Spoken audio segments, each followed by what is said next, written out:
All right, Shalom. I want to start off by giving all praises, honor, and glory to Yahweh, Ba'ashem Yahushai, Ba'ashem Rabakakadash.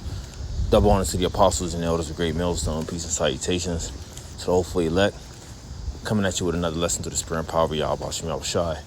And I was just reading in the book of Daniel today, and I want to start at chapter 3, verse 19, and we're going to jump back to the top. All right. So it says, "Then was Nebuchadnezzar full of fury, and the form of his visage was changed against Shadrach, Meshach, and Abednego. Therefore he spake and commanded that they should heat the furnace 17 times more than it was wont to be.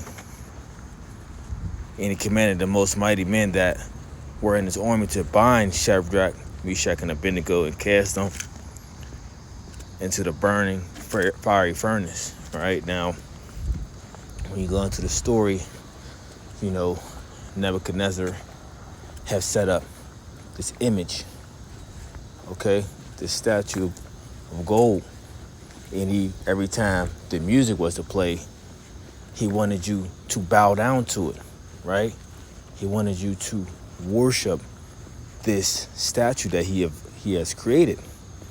Right now, when you think of before all this taking place, you got to remember Daniel, Shadrach, Meshach, and Abednego, which that's what their names were called, and that's the names he had given them, as we were captives in this land. You got to think at this time that they were, made princes over the affairs in Babylon, right? And it's like once they didn't, bow down to worship what he wanted them to do, right? Once they, said, look, we're separating ourselves apart from this madness. Okay? We are not partaking in this. His true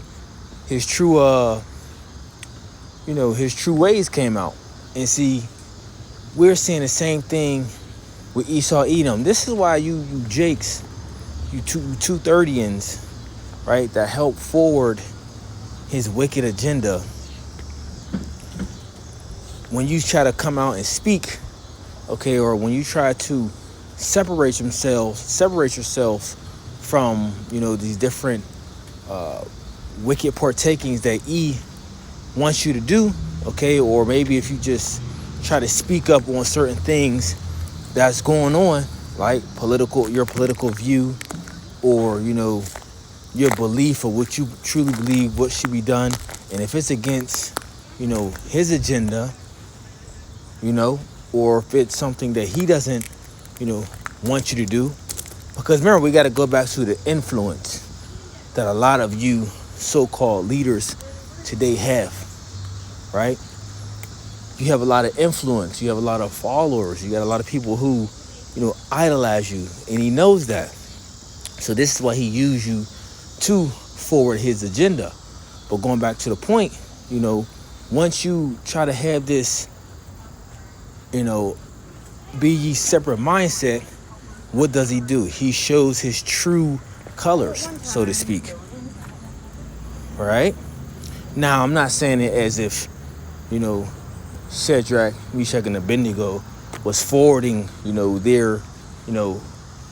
his agenda for his wickedness. I'm just pointing out the fact that is, when you want to try to be separate and do the things that's pleasing to the Most High, right? Which and I'm speaking at this time, which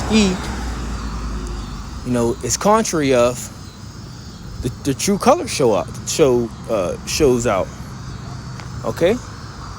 And this is the true colors were shown here in this situation when they didn't bow down to the image. But let me get this scripture. Let's go to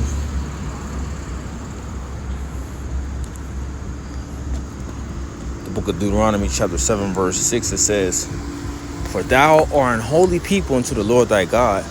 The Lord thy God hath chosen thee to be a special people unto himself above all the people that are upon the face of the earth." Okay? And we, the Israelites, we being the holy people of the Lord, okay? We are to what? We are to be ye separate. Okay? We are not to be as the other nations are, right? We have an order, all right? We have been given instructions in a way of righteousness to follow, okay? Not the ways of this world, not the ways of the heathen, not the ways of this wicked ruler, okay? But we have been given what? The law, statutes, and commandments, which the scripture says, this is our wisdom in the sight of the nations, okay? So, going as, said Daniel, but Shadrach, Meshach, and Abednego, as they are holy people, the holy people of the Lord, and keeping the commandment, why are they not bowing down to this image? Okay? Why are they? Because bowing down, that's a form of worship. Right? Let's go to the book of Exodus, chapter 20, verse 3. It says, thou shalt have no other gods before me. That's it. Thou shalt have no other gods before me. Salakia, let's continue. Thou shalt not make unto thee any graven image or any likeness, anything that is in heaven above, or that is in the earth beneath, or that is in the water under the earth. Thou shalt not bow down thyself to serve. Thou shalt not bow down thyself to them, nor serve them. For I am the Lord thy God. For the Lord thy God am a jealous power, visiting the iniquity of the fathers upon the children to the third and fourth generation of them that hate me. Okay, but you see the point. You're not supposed to bow. Okay, you're not supposed to worship. All right, these are the deities, and we, being a holy people, right, and them showing that, look, we trust in the Lord our God. All right, and that's why they accepted the fate of going to the furnace. They had the faith of, hey, the Lord's going to deliver us, so you got to do what you got to do.